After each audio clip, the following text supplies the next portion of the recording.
Yes, तो हमारा capital structure चल रहा था, उसमें हमको बचे थे क्वेश्चंस करने। सर अगर आपको याद हो लास्ट क्लास में हमने क्या किया था, हमने रिवाइज किया था हर एक आपका concept that is relating to capital structure. उसमें ना हमारे क्वेश्चंस बचे थे कुछ कुछ, इलस्ट्रेशन बचे थे 3-4 और आपके मॉड्यूल के एक्सरसाइज क्वेश्चन बचे थे। अपन एक काम करते हैं, रिवर्स ऑर्डर फॉलो करते हैं, पहले अपन टेस्ट नॉलेज के क्वेश्चंस को निपटाते हैं, देन अपन आएंगे इलस्ट्रेशंस में, ठीक है। तो क्वेश्चंस मैंने हिंट पहले डाल के रखी है, since you know this is a video kind of one shot kind of video, तो यहाँ पे थोड़ी सी स्पीड अपन मेंटेन करेंगे, बाकी हाँ कंसेप्चुअली मैं आपको हर एक चीज क्लियर करते चलूंगा, ठीक है। देखो, प्रैक्टिकल प्रॉब्लम नंबर 1, आईना लिमिटेड इज कंसिडरिंग, आईना लिमिटेड क्या बात है, आईना limited is considering a new project which requires a capital investment of कितना। सर 9 करोड़ का चाहिए हमको फंड, फंड कितना चाहिए 9 करोड़। सर डाउट आ गया, इक्विटी लेके डेट ले, पढ़ते हैं पहले question. Interest on term loan is 12%, sir loan पे इंटरेस्ट 12% है, कॉर्पोरेट टैक्स 30% है। Calculate the point of indifference for a project considering the debt equity ratio instead of financing agency being 2:1। क्या बोल रहे हैं सर, सर हमको basically क्या बोल रहे हैं, 9 करोड़ लोन उठाने हैं, मैंने लिख दिया। इंटरेस्ट ऑन डेट 12% है, टैक्स है आपका 30%। सर इनडिफरेंस पॉइंट बताने बोल रहे हैं, पॉइंट ऑफ इनडिफरेंस, ठीक है। और क्या बोल रहे हैं, considering the debt to equity ratio insisted by the financing agency being 2:1, यानी डेट टू इक्विटी रेशियो क्या रखना सर, 2:1 रखना, ठीक है। तो पहले जनरली क्या होगा भाई, या तो दो केस हो सकते हैं, या तो मैं डेट उठाऊंगा ही नहीं, या तो मैं डेट उठाऊंगा।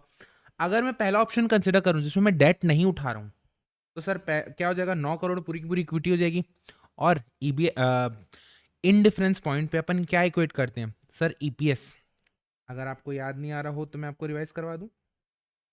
इन डिफरेंस पॉइंट पे ये देखो, पॉइंट ऑफ इन डिफरेंस में अपन ने क्या इक्वेट किया सर, ईपीएस, अर्निंग्स पर शेयर, ठीक है, अर्निंग्स पर शेयर। अगर आप देखोगे तो this is nothing but your what, earning per share, ठीक है, ईपीएस है। अगर इस फॉर्मूले को आप देखोगे तो ईपीएस है भाई। ईबीआईटी में पहले इंटरेस्ट हटाया, ठीक है, पीबीटी बनाया, फिर टैक्स हटाया, पीएटी बनाया, तो PAT upon number of shares, ठीक है सर।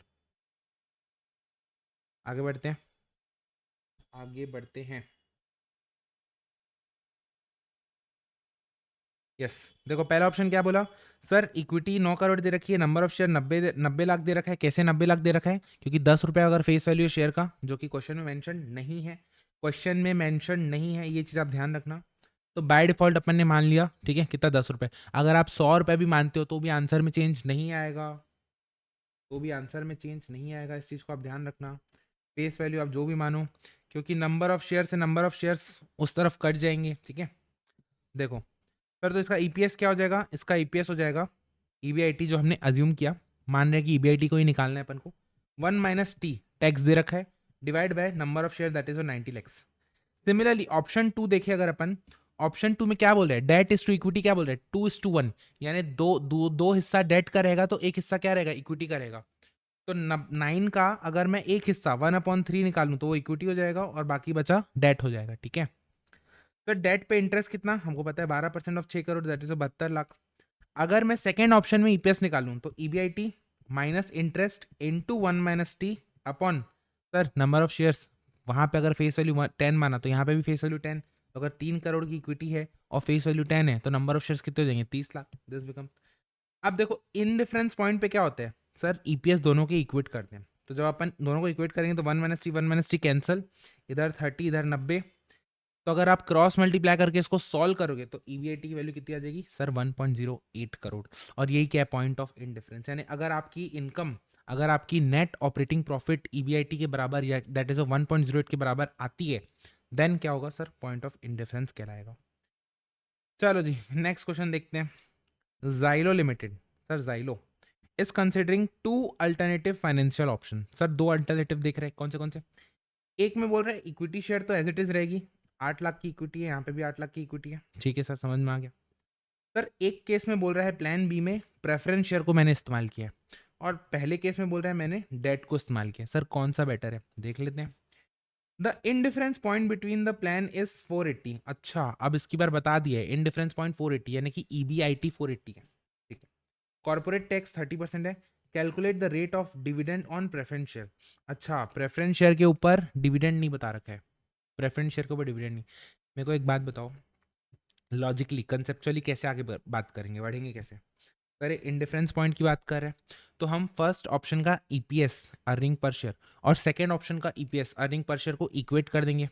क्या करेंगे सर? इक्वेट कर देंगे। देखो देखो जी देखो, पहला ऑप्शन क्या है? ईबीआईटी दे रखा है 480, इंटरेस्ट माइनस कर दिया पहले केस में जो 12% है 4 लाख का। ये देखो सर 12% 4 लाख का पहला ऑप्शन। तो सर 48,000 का मैंने इंटरेस्ट माइनस कर दिया और यहाँ कोई इंटरेस्ट नहीं है, पीबीटी निकल के आ गया सर हम लोग का। फिर टैक्स माइनस कर दिया 30% की, तो अल्टीमेटली पीएटी निकल के आ गया, PAT that is a profit after tax. लेकिन अर्निंग पर शेयर निकालने के लिए अर्निंग कौन सी लेते हैं अपन? वो अर्निंग जो काट पीट के इक्विटी शेयर होल्डर के हाथ में आती है, ठीक है। तो सर पैट में से अगर अपन प्रेफरेंस डिविडेंड माइनस कर दे, यहाँ पे तो कोई प्रेफरेंस डिविडेंड नहीं है, लेकिन सेकंड ऑप्शन में कितना है प्रेफरेंस डिविडेंड? एक्स अज्यूम कर लेते हैं। तो देखो पैट कितना हो गया, ये पैट नहीं होगा, पैट ये होगा अर्निंग्स अवेलेबल। रुको मैं इसको करेक्ट कर लेता हूँ, ये हो जाएगा पैट, ये हो जाएगा earnings available for equity share holder, ठीक है। Earning available to equity share holder, ई टैश बोलते हैं जिसको अपन, ठीक है सर। नहीं भी बोलो तो सिंपल वर्ड में earnings available to equity share holder, ठीक है। सर इक्विटी वालों के हाथ में इतना इतना पैसा आएगा, और नंबर ऑफ शेयर्स अगर मैं डिवाइड करूँ, इसको मैं 80,000 और 80,000 से डिवाइड करूँ तो कितना आ जाएगा सर? ये ईपीएस पहले वाले का, ये ईपीएस दूसरे वाले का, और जैसे ही मैं इसको क्रॉस मल्टीप्लाई करूंगा तो एक्स की वैल्यू आ जाएगी। और यहाँ पे एक्स क्या था सर? एक्स था प्रेफरेंस डिविडेंड। सर जब प्रेफरेंस डिविडेंड पता है और प्रेफरेंस शेयर का अमाउंट पता है तो सर रेट नहीं निकल आएगा क्या? रेट नहीं निकल आएगा, निकल आएगा बिल्कुल sir. Preference dividend upon preference share capital that is 8.4%। आ गया अपना आंसर। क्या डिफिकल्ट था क्या सर? डिफिकल्ट नहीं था, ठीक है। सिर्फ प्रैक्टिस की ज़रूरत है, इन क्वेश्चन में केवल प्रैक्टिस की ज़रूरत है, ठीक है। चलो आगे बढ़ते हैं। Ganesha limited is setting up a project, अच्छा जी, with a capital outlay of 60 lakh, यानी कि एक प्रोजेक्ट में पैसा डाल रही है जिसमें पैसे कितने लगेंगे? 60 लाख लगेंगे। अब वापस से वही दुविधा, कैसे उठाए? It has two alternative in the financing the project, ठीक है। अल्टरनेटिव वन क्या बोलता है? 100% इक्विटी रखना, आप ना इक्विटी को ही रखना, कुछ और मत रखना, केवल इक्विटी रखना, ठीक है, इक्विटी रखना। अल्टरनेटिव टू क्या बोल रहे हैं सर? डेट टू इक्विटी का रेशियो ना 2:1 रखना। डेट टू इक्विटी, अगर पहले अल्टरनेटिव में चूज करूं, पहला अल्टरनेटिव चूज करूं तो इक्विटी कितनी है? 100%, तो इक्विटी कितनी हो जाएगी? 60 लाख की। और इसका फेस वैल्यू दे रखा है क्या? अगर फेस वैल्यू 10 है सर 6 लाख के शेयर हो जाएंगे, नंबर ऑफ शेयर कितने हो जाएंगे? 6 लाख। वहीं पे सेकंड ऑप्शन में देखूं तो डेट इज टू इक्विटी क्या बोल रहे हैं? 2:1, तो डेट कितना हो जाएगा सर? 40 लाख हो जाएगा, और इक्विटी कितना हो जाएगा? 20 लाख हो जाएगा, ठीक है। इक्विटी हो जाएगा 20 लाख। अगेन आगे पढ़ते हैं क्या बोल रहे हैं। The rate of interest payable on debt is 18%, ठीक है। कॉर्पोरेट टैक्स रेट दे रखा है। Calculate the indifference point between two alternative. Sir हमको अभी तक तो समझ में आ गया, हमको रटा भी गए, ऊपर के दोनों क्वेश्चन ऐसे थे क्या? इनडिफरेंस पॉइंट, इनडिफरेंस पॉइंट का मतलब क्या? चाहे ये ऑप्शन लो चाहे वो ऑप्शन लो, इक्विटी वाले के हाथ में उतना ही आना है पैसा, इक्विटी अर्निंग पर शेयर, ठीक है। तो देखो इसका ईपीएस क्या हो जाएगा sir? EBIT minus interest into 1 minus X upon N one. Sir ये तो जीरो है क्योंकि यहाँ पे डेट नहीं है। ये दे रखा है 40% और नंबर ऑफ शेयर्स दे रखे हैं। सिमिलरली यहाँ पे सर इंटरेस्ट कैसे निकाला? 72,000। 72,000 कैसे निकाला? देखो 18% रेट ऑफ इंटरेस्ट है और डेट कितना है? 40 लाख। तो 40 लाख का 18 कितना हो जाते हैं? 40 लाख का 18% कितना हो जाएगा सर? 7,20,000। तो देखो मैंने इंटरेस्ट क्या कितना माइनस किया? 7,20,000। इसको वर्किंग नोट में अलग से शो करना, ठीक है। Into 1 minus 40% upon 2 lakh share, क्योंकि यहाँ पे देखो 2 लाख शेयर, 20 लाख की इक्विटी थी, 10 रुपये फेस वैल्यू। अगर मैं इन दोनों को इक्वेट करूं तो सर हमारा ईबीआईटी निकल के आ जाएगा। क्या निकल के आ जाएगा? ईबीआईटी निकल के आएगा कैलकुलेट करने पे, और वही हो जाएगा अपना आंसर, पॉइंट ऑफ इनडिफरेंस, ठीक है। चलो जी अगला क्वेश्चन देखिए, फोर्थ वाला क्वेश्चन क्या बोलते हैं? Ganpati limited is considering 3 financing plans. Sir 3 plan को कंसिडर कर रहे हैं। प्लान्स कौन से? ए बी एंड सी।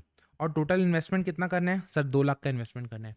मैं क्या बोलता हूँ, क्वेश्चन को कभी भी देखो डरना नहीं है, इन्फॉर्मेशन ओवरलोड होता है, बट हमको उसको हिंदी में या जिस भी लैंग्वेज में आप कंफर्टेबल हो, if you are comfortable in English then that's fine. Just think of it like a, try to simplify it, try to like self talk, अपने खुद से एक बार बात करके खुद को समझाने का ट्राई करो, ठीक है। कि सर 2 लाख का इन्वेस्टमेंट है, 3 ऑप्शन है, अच्छा। तीनों का कॉस्ट दे रखा है, अच्छा। 2 का कॉस्ट दे रखा है और 1 का टैक्स रेट दे रखा है, ठीक है। सर डेट का दे रखा है, प्रेफरेंस का दे रखा है, डेट और प्रेफरेंस का दे रखा है, लेकिन इक्विटी का नहीं दिया अभी तक। तो क्या बोल रहे हैं, equity share of the face value 10 will be issued at the premium of 10 rupees per share. अच्छा, इसका प्राइस भी दे रखा है, ठीक है। एक्सपेक्टेड ईबीआईटी दे रखा है, एक्सपेक्टेड ईबीआईटी दे रखा है। हमसे क्या क्या पूछा है सर, एक तो आपका ईपीएस निकालना है, एक फाइनेंशियल ब्रेक इवन पॉइंट निकालना है, और क्या बोल रहे हैं, indicate if any plans dominate compute the EBIT range among the plans for indifference. Sir इसको अपन आते हैं बाद में, पहले इन दोनों को निकालते हैं, पहले इन दोनों को निकालते हैं। देखो, अगर अपन ईपीएस निकाले, अर्निंग पर शेयर, तो सर ईबीआईटी तो दे रखा है 80,000 तीनों के केस में। इंटरेस्ट केवल बी वाले केस में था कितना सर, 50%। 50% किसका, 2 लाख का। 2 लाख में से 50% डेट है, यानी कितना डेट है, 1 लाख रुपए। और इसका रेट कितना है डेट का सर, 8%। तो इसको इंटरेस्ट कितना देंगे सर, 8,000। 8% इंटू 1 लाख, 8,000। ठीक है, ये रहा 8,000। फिर अपना पीबीटी आ गया, माइनस करके टैक्स माइनस कर देंगे 50-50%। फिर आएगा dividend, preference dividend. Preference dividend आएगा तो ठीक है, प्रेफरेंस डिविडेंड कितना हो जाएगा सर, 50,000, यानी कि 1 लाख का प्रेफरेंस डिविडेंड है जिसको अपन ने 8% दिया, that is again your what, 8,000। ठीक है सर, ये माइनस होके अपना क्या निकल के आ गया, earnings available for equity share holder, earnings available to equity share holder, ई टैक्स जिसको बोलते हैं। सर नंबर ऑफ शेयर अगर अपन डिवाइड कर दे, नंबर ऑफ शेयर कैसे निकला, प्लान ए में 100% इक्विटी थी, यानी 2 लाख का 2 लाख पूरा इक्विटी था। 2 लाख का 2 लाख पूरा इक्विटी था, और शेयर कितने में इशू किए थे सर, 10 रुपए के शेयर को 10 रुपए के प्रीमियम में किए थे। 10 रुपए के शेयर को 10 रुपए के प्रीमियम, यानी 20 रुपए में शेयर इशू किए थे। अगर मैं 2 लाख को डिवाइड करूं 20 से, तो कितना आ रहे, number of share 10,000 share issue किए थे। पहले केस में कितने नंबर शेयर इशू किए, 10,000। तो दूसरे में कितने हो जाएंगे, 5-5 हज़ार, क्योंकि जस्ट हाफ हो जा रहा है कैपिटल। ठीक है, तो देखो अगर मैं डिवाइड करूंगा नंबर ऑफ शेयर से, तो अपना आंसर आ जाएगा what, EPS, earning per share अपना निकल आएगा। ठीक है सर, नेक्स्ट क्या बोल रहे हैं, financial break even point. Financial break even point, मेरे को एक बात बताओ, फाइनेंशियल ब्रेक इवन पॉइंट क्या होता है। अच्छा, ब्रेक इवन पॉइंट क्या होता है, ब्रेक इवन पॉइंट क्या होता है।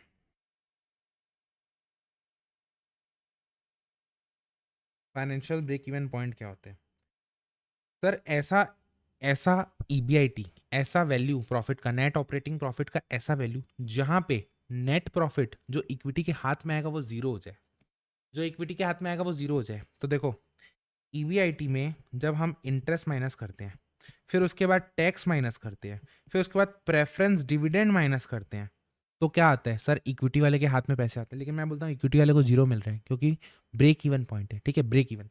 तो सर इसको अगर आप कैलकुलेट करो तो क्या हो जाएगा, EBIT minus interest into 1 - t equals to preference dividend. और अगर आप ईबीआईटी को कैलकुलेट करो तो कितना हो जाएगा, interest plus preference dividend upon 1 - t। Basically ये चीज़ आ जाएगी, बेसिकली ये चीज़ निकल के आ जाएगी। ठीक है, अगर फॉर्मूला याद नहीं हो रहा है, कैलकुलेशन से जाओ, आपको चीज़ें आसान लगेगी। देखो, मैं बोलता हूँ अगर पहला, सर अगर मैं केस वन लूँ, अगर मैं केस वन लूँ, अगर मैं केस वन लूँ, क्या यहाँ पे प्रेफरेंस है क्या, नहीं है। क्या यहाँ पे इंटरेस्ट है क्या, नहीं है।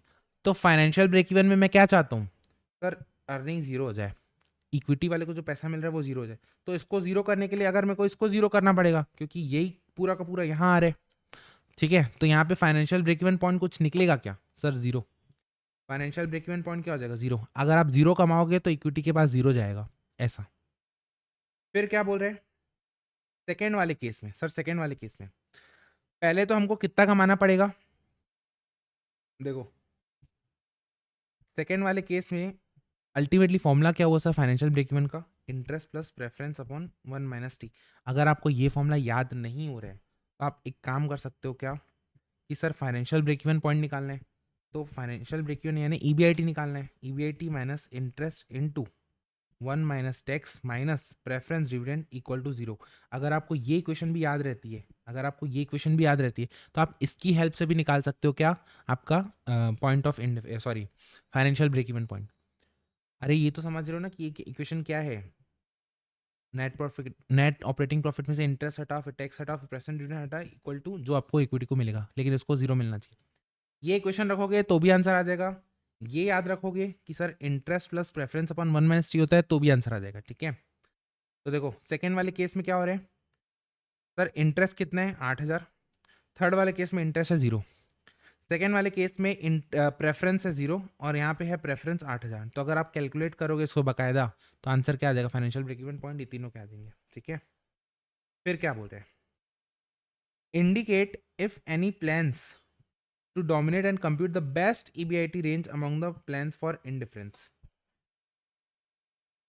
सर एक बात बताओ, इनमें से कोई प्लान डोमिनेट कर रहे हैं क्या? सर ऑब्वियस सी बात है, प्लान बी डोमिनेट कर रहे हैं, क्योंकि प्लान बी क्या बोल रहे हैं सर, ईपीएस सबसे हाईएस्ट है, that is your 7.2, that is your 7.2। तो देखो प्लान कौन सा डोमिनेट कर रहे हैं, 7.2। अभी क्या बोल रहे हैं सर, प्लान ऑफ इनडिफरेंस बताने हैं, इनडिफरेंस का प्लान बताना है। तो इनडिफरेंस किसके किसके बीच आ सकते हैं सर, ऑप्शन ए और बी के बीच आ सकते हैं, बी और सी के बीच आ सकते हैं, एंड ए और सी के बीच आ सकते हैं। भाई तीनों के बीच में इनडिफरेंस आ सकते हैं, और इनडिफरेंस पॉइंट में क्या करते हैं सर, ईपीएस, ईपीएस इक्वल करते हैं, ईपीएस 1 और ईपीएस 2 को इक्वल करते हैं। देखो हर इन्फॉर्मेशन आपके पास अवेलेबल है ऊपर, ठीक है, आपको सिर्फ फॉर्मूले में पुट करना है और चेक करना है। तो अगर अपन, मैंने कैलकुलेशन पहले ही करके रखी है, अगर आप इसमें वैल्यूज पुट करोगे तो पहले केस में ईबीआईटी आएगा 16000, फिर आएगा आपका, देखो यहाँ पे एक ऐसा केस बन रहा था जहाँ पे ये वैल्यूज कट जा रही है, जहाँ पे वैल्यूज क्या हो रही है, कट जा रही है, ये वैल्यू और ये वैल्यू कट जा रही है। तो वहाँ पे क्या हो रहा था सर, कोई इनडिफरेंस पॉइंट नहीं आ रहा था, कोई इनडिफरेंस पॉइंट नहीं। तो बेसिकली ग्राफ कैसा बन रहा था सर, उसका ग्राफ ये वाला बन रहा था, ग्राफ ये वाला बन रहा था बेसिकली, कि कोई भी इंडिफरेंस पॉइंट है ही नहीं। ठीक है, चलो सर ऑप्शन ए और सी में कैसे देखेंगे, यहाँ पे अपना ईवीआईटी 32 आ रहा था, तो बेसिकली 16000 में एक आ रहा था इंडिफरेंस और एक 32,000 पे इंडिफरेंस आ रहा था। ठीक है, चलो जी नेक्स्ट क्वेश्चन देखते हैं, नेक्स्ट क्वेश्चन देखते हैं। क्वेश्चन नंबर 5 क्या बोल रहे हैं sir, Yoyo limited, just a second ना,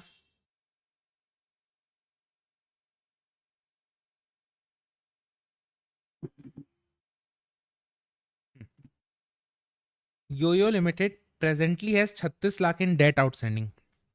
कितना है, 36 लाख है डेट में outstanding, bearing an interest rate of 10%। ठीक है, ये अभी तक की सिचुएशन है। इट विशेस, ये क्या एग्जिस्टिंग, ये क्या एग्जिस्टिंग, इट विशेस विश कर रहे हैं यानी फ्यूचर की बात कर रहे हैं, to finance 40 lakh expansion program and is considering 3 alternative. Sir 3 option है उसके पास।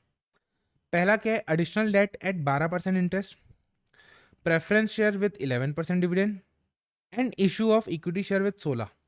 3 ऑप्शन है उसके पास। ठीक है, company presently has 8 lakh share outstanding and is in a 40% tax bracket. Sir present existing की अगर मैं बात करूं, एग्जिस्टिंग करंट सिचुएशन क्या है सर, इक्विटी है उसके पास 8 लाख शेयर की, डेट है उसके पास 36 लाख का जिसपे 10% का इंटरेस्ट देता है, ये एग्जिस्टिंग है। एंड उसके पास 3 ऑप्शन है, ऑप्शन 1, 2 एंड 3। इसको मैं लिख भी देता हूँ, देखो ये है ऑप्शन 1, ये है ऑप्शन 2, ये है ऑप्शन 3। ठीक है, ओके जी, और ये है अपना टैक्स, टैक्स दे रखा है। चलो निकालना क्या है पहले तो वो समझते हैं। If earning before interest and taxes are presently 15 lakh, आज के दिन में कितनी इनकम इसकी, 15 लाख है, EBIT basically. Determine the earning per share for the 3 alternative assuming no immediate increase in profitability. Sir कायदे से लॉजिकली आपने इन्वेस्टमेंट बढ़ाया, इन्वेस्टमेंट बढ़ाने से ईबीआईटी की वैल्यू बढ़नी चाहिए, क्योंकि ये तो करंट ईबीआईटी है, ईबीआईटी की वैल्यू बढ़नी चाहिए, करंट ईबीआईटी है। लेकिन ईबीआईटी करंट नहीं बढ़ रहा है, क्या बोल रहे हैं, तुरंत तुरंत इफेक्ट नहीं आ रहे, तुरंत तुरंत इंक्रीज नहीं हो रहे। हमने कैपिटल आज डाल दिया लेकिन इफेक्ट इस साल से नहीं आया, इफेक्ट तुरंत तुरंत नहीं हो रहा है। ठीक है, तो जब भी अपन निकालेंगे ईपीएस निकालना है ना अपने को, तो पहले अपन ईपीएस निकालते हैं। तो ईबीआईटी अपन क्या लेंगे सर, 15 लाख लेंगे, तीनों के केस में 15 लाख लेंगे। सर इंटरेस्ट माइनस करेंगे इसमें से, करंट वाला तो तीनों केस में से माइनस होगा क्योंकि 36 लाख का इंटरेस्ट ले रखा है ना 10% से, तो 36 लाख का 10% यानी 3,60,000, तो इतना इंटरेस्ट तो तीनों में से माइनस करेंगे, तीनों में से माइनस करेंगे। And existing, sorry current, current debt, जो अभी नया डेट लिया है। सर पहला केस क्या था, ऑप्शन 1 क्या था सर, डेट ले लो 12% से, तो पूरा का पूरा 40 लाख का 12% का डेट, तो कितना हो जाएगा sir, 40 lakh into 12%, that is और 4,80,000। और सर दूसरे और तीसरे केस में डेट था ही नहीं, तो सर पीबीटी कितना हो जाएगा ये, इसमें से टैक्स माइनस करेंगे 40%, तो बचेगा अपना व्हाट, पैट, पैट बचेगा। पैट में से प्रेफरेंस डिविडेंड माइनस करेंगे, प्रेफरेंस डिविडेंड सिर्फ यहाँ पे था 11% ऑफ 40 लाख यानी 440। तो प्रेफरेंस डिविडेंड अगर अपन माइनस करेंगे तो ये क्या आ जाएगा, earnings available for equity share holder, ठीक है, ये हो जाएगा ईटेश। अब नंबर ऑफ शेयर से डिवाइड करेंगे तब जाके आपका ईपीएस आएगा, ठीक है। देखो पहले केस में अपन ने इक्विटी रेस नहीं की थी, जो जो 8 लाख शेयर थे वही 8 लाख हो जाएंगे। इसको डिवाइड करेंगे 8 लाख से आएगा 4.459, इसको डिवाइड करेंगे 8 लाख से 0.309। लेकिन सर इस केस में थर्ड केस में क्या हो रहा है सर, 8 लाख शेयर तो है ही है अभी, लेकिन जो आप इशू कर रहे हो ना 16 रुपए से, आप 16 रुपए से इशू कर रहे हो, आपके पास आप 40 लाख रुपए पैसा उठा रहे हो 16 रुपए के हिसाब से, तो आप कितने एक्स्ट्रा शेयर इशू कर रहे हो सर, 2.5 लाख इशू शेयर कर रहे हैं। प्लस ऑलरेडी जो 8 लाख है, तो टोटल कितना हो जाएगा 10,50,000। नंबर ऑफ शेयर कितने हो जाएंगे 10,50,000 सर, तो ये डिवाइड करोगे तो आपका आंसर आ जाएगा, ठीक है। बेस्ट कौन सा है sir, best third option, first option लग रहा है, ठीक है। बेस्ट क्या है, first option. Analyse which alternate do you prefer, sir कौन सा प्रेफर करेंगे अपन, फर्स्ट ऑप्शन प्रेफर करेंगे। क्या प्रेफर करेंगे, first option. Compute how much EBIT need to be increase, sir EBIT कितने से बढ़ना चाहिए before next alternative would be best. Sir कायदे से अगर मैं इसको रैंकिंग दूं तो ये हो जाएगा फर्स्ट, ये हो जाएगा सेकंड, ये हो जाएगा थर्ड, ये अभी बेस्ट है। इसका नेक्स्ट बेस्ट कौन सा हो जाएगा सर, इसके बाद ये हो जाएगा नेक्स्ट बेस्ट। तो सर ईबीआईटी कितना बढ़ाऊं ताकि इसके बाद ये आ जाए, तो बेसिकली पॉइंट ऑफ इनडिफरेंस पूछ रहा है, पॉइंट ऑफ इनडिफरेंस पूछ रहा है कि सर ईवीआईटी कितना बढ़ जाए ताकि इसके बाद ये ऑप्शन बेस्ट बन जाए, ठीक है। तो पॉइंट ऑफ इनडिफरेंस निकालना पड़ेगा। तो देखो इनडिफरेंस बिटवीन 1 और 2, तो जब आप इसको कैलकुलेट करोगे, ईपीएस को कैलकुलेट करोगे आप, ठीक है, नया ईबीआईटी को ईबीआईटी तक लिखना, इंटरेस्ट वही है, टैक्स वही है, नंबर ऑफ शेयर वही है, तो सर नया आपका ईबीआईटी आ जाएगा जिसमें कितना आ जाएगा 2376। तो सर एक्स्ट्रा एडिशनल ईबीआईटी कितना बढ़ना चाहिए सर, 876, 8,76,000 का ईबीआईटी बढ़ना चाहिए, तब जाके अपना नेक्स्ट अल्टरनेटिव बेस्ट कहलाएगा, ठीक है। चलो जी नेक्स्ट क्वेश्चन देखते हैं क्या बोल रहे हैं। Alpha Limited requires fund amounting to 80 lakhs for its new projects. Sir नए प्रोजेक्ट के लिए उसको कितना चाहिए, 80 लाख चाहिए। To raise the fund company has the following two alternative, sir दो ऑप्शन है, या तो इक्विटी शेयर इशू करो 100 रुपए में amounting to 60 lakh and borrow the balance, sir 80 lakh में से 20 लाख क्या ले लो, 20 लाख ले लो इक्विटी शेयर होल्डर, और जो बचा हुआ बैलेंस है उसको आप ले लेना, बोरो कर लेना यानी डेट ले लेना, ठीक है। सेकेंड ऑप्शन क्या है, पूरा का कितना, to issue equity share of 112% debenture in equal proportion, यानी इस 80 का 40 लाख आप ये करना, 40 लाख ये करना। तो आपके पास दो ऑप्शन है, कैसे कैसे ऑप्शन सर, पहला ऑप्शन ये, दूसरा ऑप्शन ये, ठीक है। और टैक्स की वैल्यू दे रखी है, निकालना क्या है। Identify the point of indifference between the two alternative available two modes of financing and state which option will be beneficial in different situation. देखो जब, चलो पहले एक आंसर निकालते हैं ईबीआईटी का, फिर मैं लॉजिक समझाता हूँ आपको इसका। बेसिकली पॉइंट ऑफ इनडिफरेंस बोल रहे हैं, तो पॉइंट ऑफ इनडिफरेंस में क्या होता है sir, EPS 1 equal to EPS 2 हो जाता है। ईबीआईटी निकालना है, इंटरेस्ट 1 दे रखा है 12% ऑफ 20 लाख, 12% ऑफ 40 लाख, तो ये अपन ने लिख दिया इंटरेस्ट, टैक्स से टैक्स कटा, नंबर ऑफ शेयर्स निकल जाएगा कैसे, 60 लाख इक्विटी है 100 रुपये फेस वैल्यू, 40 लाख इक्विटी है 100 रुपये फेस वैल्यू, तो 60,000 और 40,000, ये आ गया अपना आंसर। जब आप इसको क्रॉस मल्टीप्लाई करके सॉल्व करोगे तो सर ईबीआईटी की वैल्यू कितनी आ जाएगी, 9,60,000, कितनी आ जाएगी 9,60,000। अब आप देखो, state which option will be beneficial in different situation. जब ये ना एकदम बेसिक डिस्कशन करूंगा मैं आपके साथ, जब अपने पास इनकम कम रहती है, जब इनकम कम रहती है तो कौन सा ऑप्शन बेनिफिशियल रहता है सर, इक्विटी वाला ऑप्शन बेनिफिशियल रहता है। क्यों, क्योंकि आप चाहे कमाओ चाहे नहीं कमाओ, इक्विटी वाला ऐसा लेके खड़ा नहीं है आपके पास कि आपको देना ही देना पड़ेगा। लेकिन जब आपकी इनकम हाई रहती है, जब आपकी इनकम बहुत ज़्यादा रहती है, तो आप क्या करोगे सर, डेट प्रेफर करोगे। क्यों डेट प्रेफर करोगे ज़्यादा, क्योंकि इसमें आपको बेनिफिट मिलेगा, किसका सर, टैक्स शील्डिंग का बेनिफिट मिलेगा, प्लस आपकी जो रिटर्न है वो बढ़ जाएगी, जिसको अपन क्या बोलते हैं, ट्रेडिंग ऑन इक्विटी भी बोलते हैं। क्या बोलते हैं, ट्रेडिंग ऑन इक्विटी। देखो यहाँ पे एक टर्म था, ट्रेडिंग ऑन इक्विटी, लेवरेज का फायदा उठाना, बेसिकली फेवरेबल फाइनेंशियल लेवरेज। अगर अपना रिटर्न बहुत ज़्यादा है as compare to cost of finance तो क्या हो जाएगा सर, अपना ट्रेडिंग ऑन इक्विटी, जो कि फ़ायदेमंद रहेगा। तो अगर हमारा केस में इनकम कम है, इनकम कम है तो अपन इक्विटी लेंगे। इनकम बहुत ज़्यादा है तो डेट का फ़ायदा उठाएंगे, लेवरेज का फ़ायदा उठाएंगे।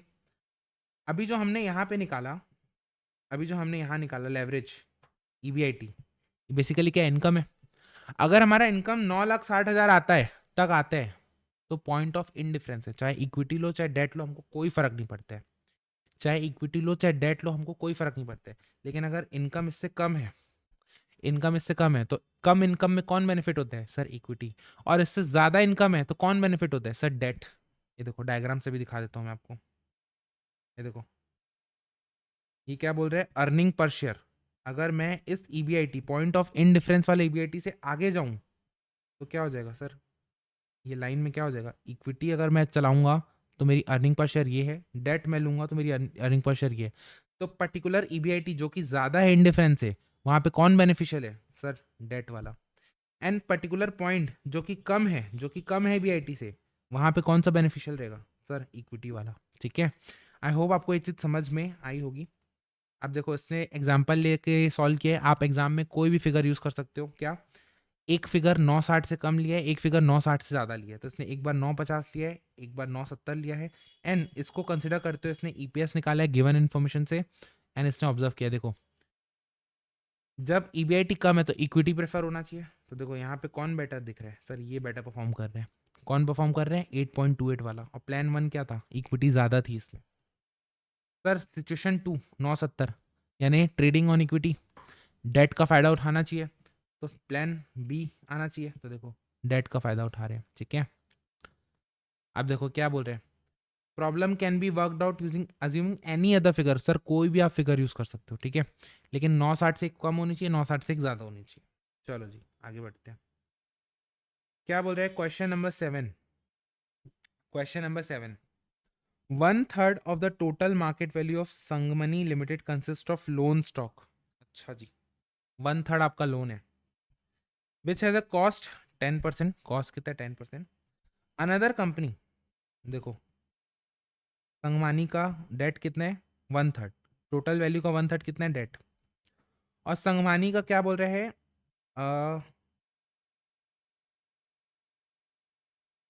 सैमसुई का कितना है, आइडेंटिकल टू संगमानी। सर आइडेंटिकल है, आइडेंटिकल है, ठीक है।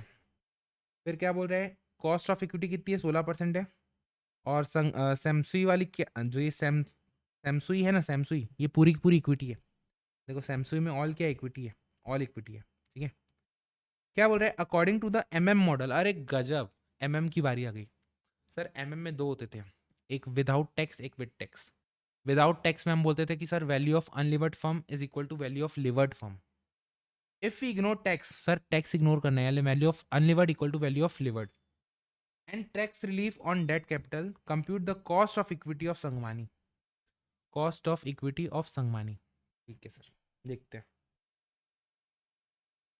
देखो क्या बोल रहे हैं, सर अगर अपन केओ निकाले, ओवरऑल कॉस्ट ऑफ कैपिटल निकाले, मैं क्या बोल रहा हूँ, ओवरऑल कॉस्ट ऑफ कैपिटल निकाले, तो वो क्या हो जाएगा इस केस का, संगमानी के केस का। सर इक्विटी 2/3 है तो के इंटू 2/3। सर डेट 1/3 है तो के, जो डेट का रेट दे रखा है दिस इंटू 1/3, दिस इंटू 1/3, ठीक है। तो सर के क्या हो जाएगा सर, ये आ जाएगा। और हमको पता है वैल्यू ऑफ फर्म क्या होती है, ईबीआईटी अपॉन के, ईबीआईटी अपॉन के। सिमिलरली यहाँ पे अगर मैं बात करूँ तो सर पूरी की पूरी इक्विटी है, यानी के कितना हो जाएगा, इसके बराबर हो जाएगा, 16% के बराबर। तो sir value of the firm क्या हो जाएगा, ईबीआईटी अपॉन के। अगर आपको याद नहीं आ रहा तो मैं रिवाइज करवाऊँ।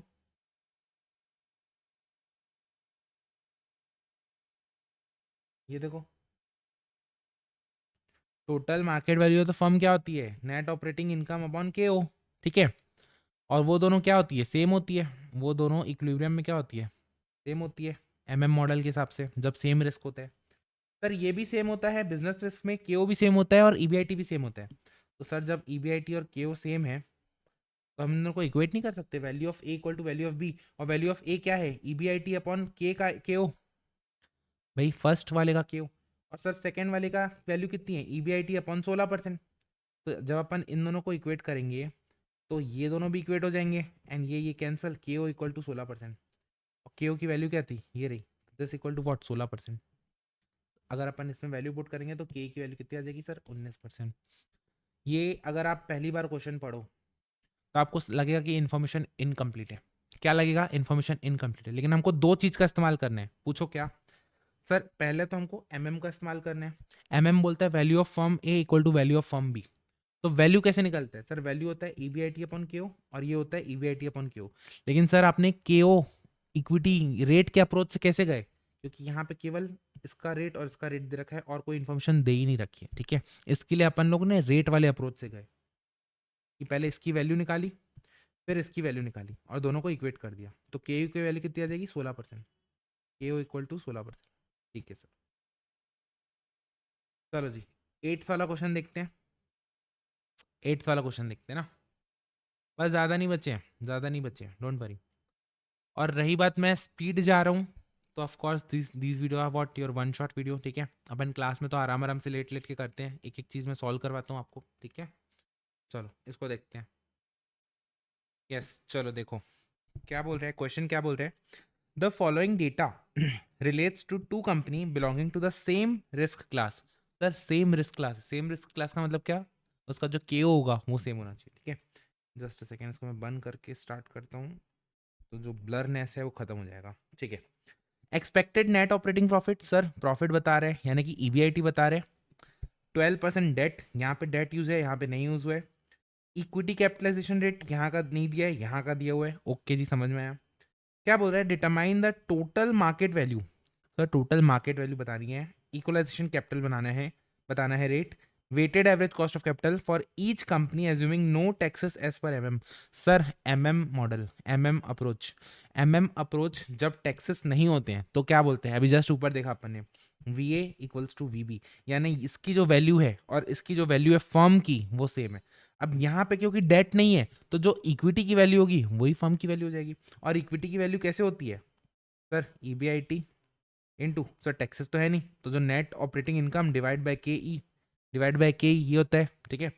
तो देखो value of A equal to value of B equals to net profit, net operating profit divide by K E, क्योंकि के ओ होता है तो के ओ तो यहाँ पे के ई हो जाएगा, डेट नहीं है तो अगर आप निकालोगे तो वो आ जाएगा आपका 1 करोड़। तो सर 1 करोड़, 1 करोड़, 1 करोड़ की वैल्यू होनी चाहिए आपकी किसकी सर, ए की। ए की वैल्यू भी कितनी होनी चाहिए, 1 करोड़, जिसमें से 54 लाख क्या है सर, डेट है। तो बची हुई वैल्यू क्या होनी चाहिए, इक्विटी की। तो देखो बची हुई वैल्यू किसकी होनी चाहिए, इक्विटी की। देखो टोटल वैल्यू 1 करोड़ दे रखा है सर, डेट की वैल्यू 54 लाख दे रखा है। इक्विटी की वैल्यू क्या होनी चाहिए सर, इक्विटी की वैल्यू होती है नेट प्रॉफिट माइनस इंटरेस्ट, जो अर्निंग इक्विटी वाले के पास अवेलेबल है। तो टोटल में से 12% ऑफ 54 लाख किसको चले जाएगा सर, डेट वाले को चले जाएगा। 18 लाख में से 648 किसको चला जाएगा, डेट वाले को। तो जो बचेगा वो इक्विटी वाले के लिए। एंड डिवाइड करोगे के ई से तो ये क्या आ जाएगा, के ई की वैल्यू, ठीक है। ये हो जाएगा value of the firm, value of the equity, value of the debt equals to value of the firm. अगर आप इसको क्रॉस मल्टीप्लाई करके सॉल्व करो तो आपका आंसर क्या आ जाएगा सर, के ई का 25.04। सर और क्या बोले, देखो हमने टोटल मार्केट वैल्यू निकाल लिया, इक्विटी कैपिटलाइजेशन रेट निकाल लिया and weighted average cost of capital निकालना है। Sir weighted average cost of capital, देखो weighted average cost of capital इतना था, डेट बचा हुआ क्या था, इक्विटी। मेरे को कुछ गड़बड़ है क्या, एक सेकेंड ना,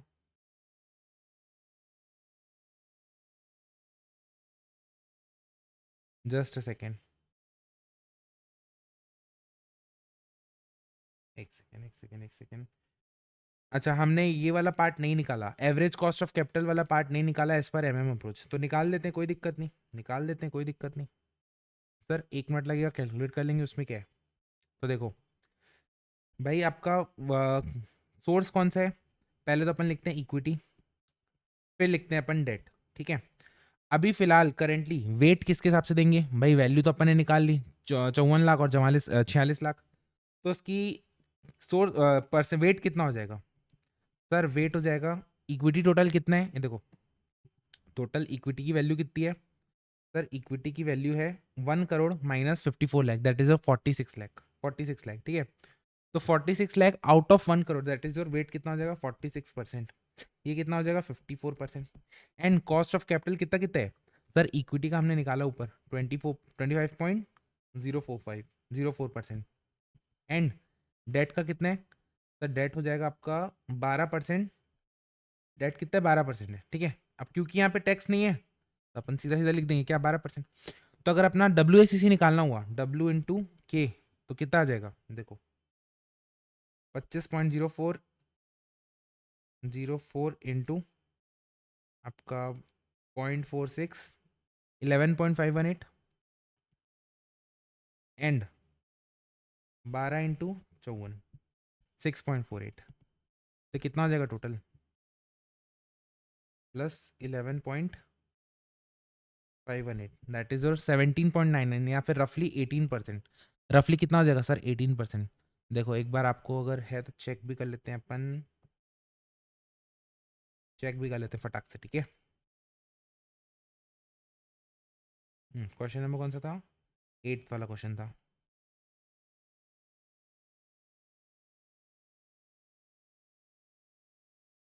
क्वेश्चन 8 ये रहा।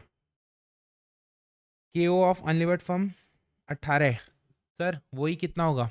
एक मेरे को एक बात बताओ सर, ये जो अपन ने 18 यहाँ पे निकाला, कहाँ पे निकाला, ये 18, ये अगर ऐसे नहीं भी निकालते तो भी आंसर क्या आता, यही आता। पूछो कैसे सर, ये हमने जो अननेसेसरी एक्टिविटी की ना, ये नहीं भी करते तो भी सेम आता। पूछो क्यों सर, जब वैल्यू ऑफ लिवर्ड और वैल्यू ऑफ अनलिवर्ड फर्म है और दोनों का रिस्क सेम है, रिस्क सेम है, EBIT सेम है, अप्रोच है, EBIT सेम है तो रिस्क भी सेम है, और रिस्क सेम है दे रखा है यहाँ पे सेम रिस्क।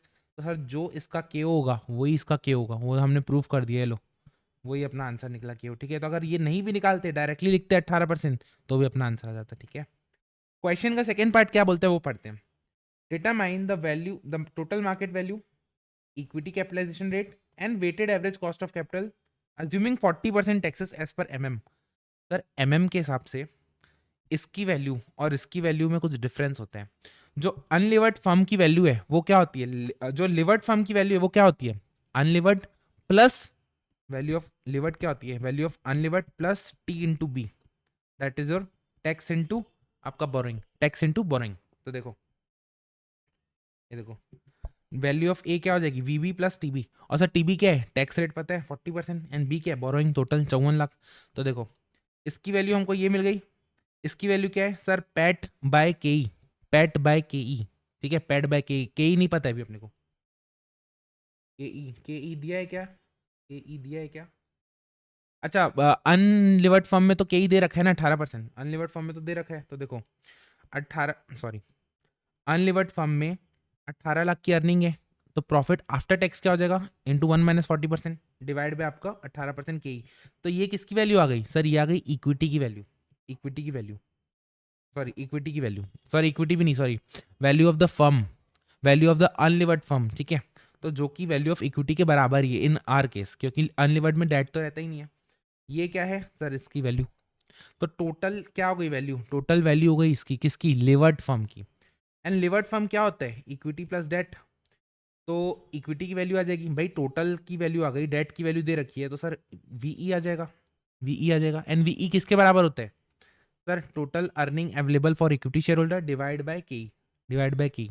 तो यहाँ पे पुट कर देंगे वैल्यू 18, इसकी वैल्यू पता है, टैक्स की वैल्यू पता है, KE निकल आएगा, टोटल वैल्यू पता है, ठीक है। तो यहाँ से कितना निकल आएगा सर, KE 25.04% ही निकल आ रहा है। और अगर अपन WACC निकालते हैं तो वेट दे देंगे, ये 54 लाख, ये 2760, और इसका KC दे देंगे, ठीक है।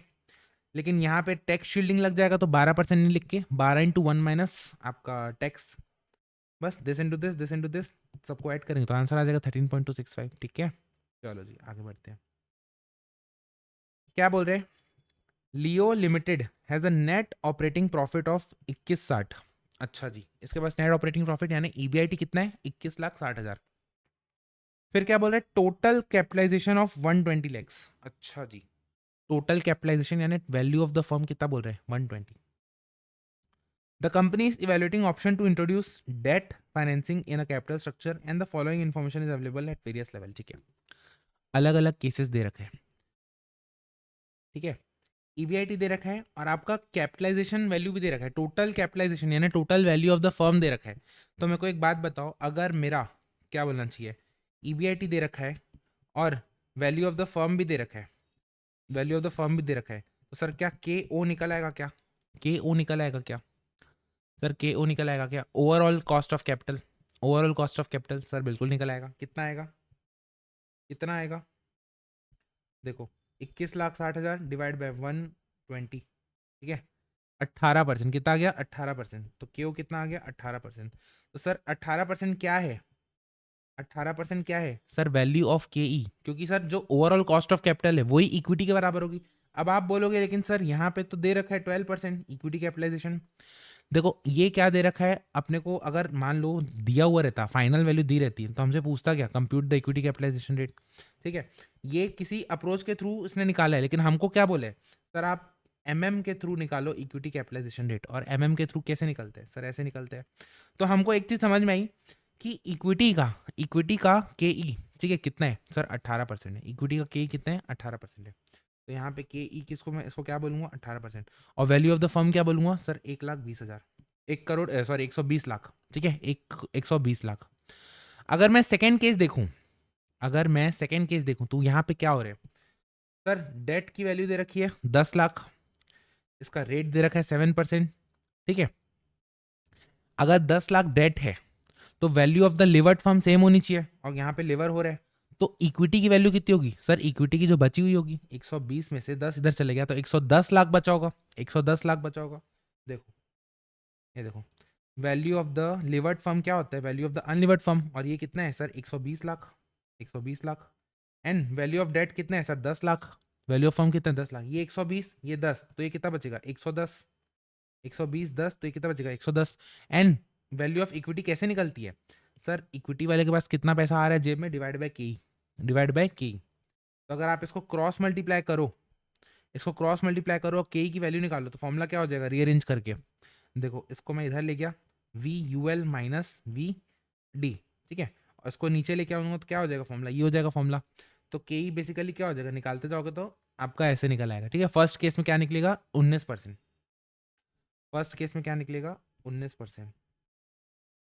के ई निकालने का एक और तरीका है, के ई निकालने का एक और तरीका है सर, ये वाला फॉर्मूला जो मैंने आपको बताया था ना, कि सर वो तो ओवरऑल कॉस्ट ऑफ कैपिटल तो खाएगा ही खाएगा, लेकिन जो एक्स्ट्रा डेट कमा के देगा इक्विटी वाले को, एक्स्ट्रा डेट, एक्स्ट्रा जो रेट है, मान लो डेट को 10% दिया और कमाया मैंने 15%, तो जो एक्स्ट्रा 5% है इस डेट पे मैंने कमाया आउट ऑफ मेरी इक्विटी में, तो वो भी मेरा हो जाएगा, ठीक है, वो भी मेरा ऐड हो जाएगा। तो के की वैल्यू ऐसा भी लिख सकते हो, ठीक है, जो फॉर्मूला आपको आसान हो आंसर आएगा।